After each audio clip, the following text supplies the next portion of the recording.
नमस्कार दोस्तों, मैं जलज सिंह आप सभी का एक नए ब्लॉग में हार्दिक स्वागत करता हूं, अभिनंदन करता हूं, वंदन करता हूं। जिला पंचायत अध्यक्ष व ब्लॉक प्रमुखी के चुनाव होंगे सीधे जनता के द्वारा।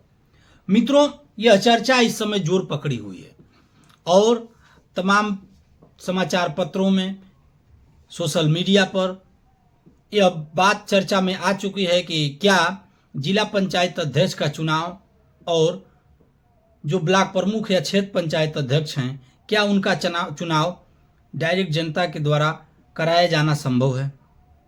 मित्रों, इस विषय पर चर्चा बहुत तेजी से चल रही है और जो उत्तर प्रदेश सरकार में पंचायती राज मंत्री हैं श्री ओम प्रकाश राजभर जी, वह इसकी अगुवाई कर रहे हैं और उनके कथनानुसार उन्होंने मुख्यमंत्री जी से भी बातचीत कर लिया है, प्रधानमंत्री जी से भी बातचीत किया है और गृह मंत्री जी से भी उन्होंने बातचीत कर लिया है।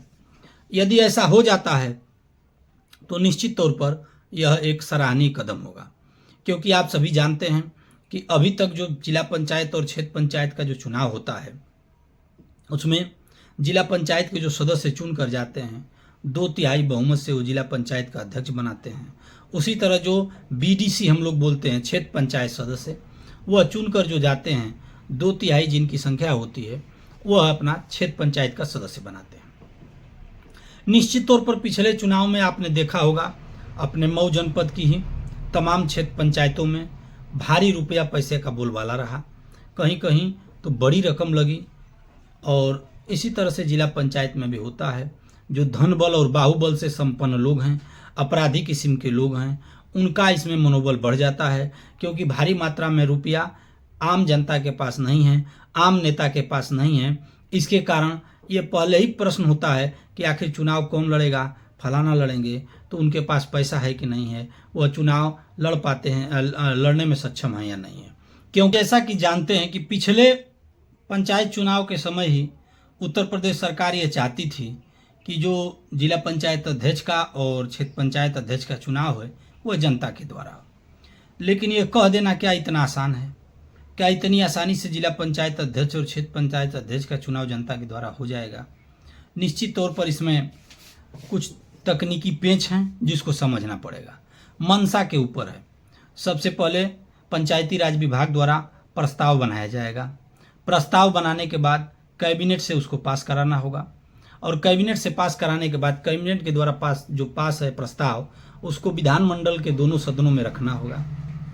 यदि दोनों सदनों में रखना चाहें तो दोनों सदनों में रख सकते हैं, चाहे तो संयुक्त सदन बुलाकर भी उसको रख सकते हैं।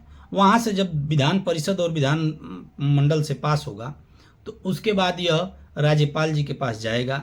रससध्य राज्यपाल जी इसको केंद्र को प्रेषित करेंगी राष्ट्रपति जी के यहाँ।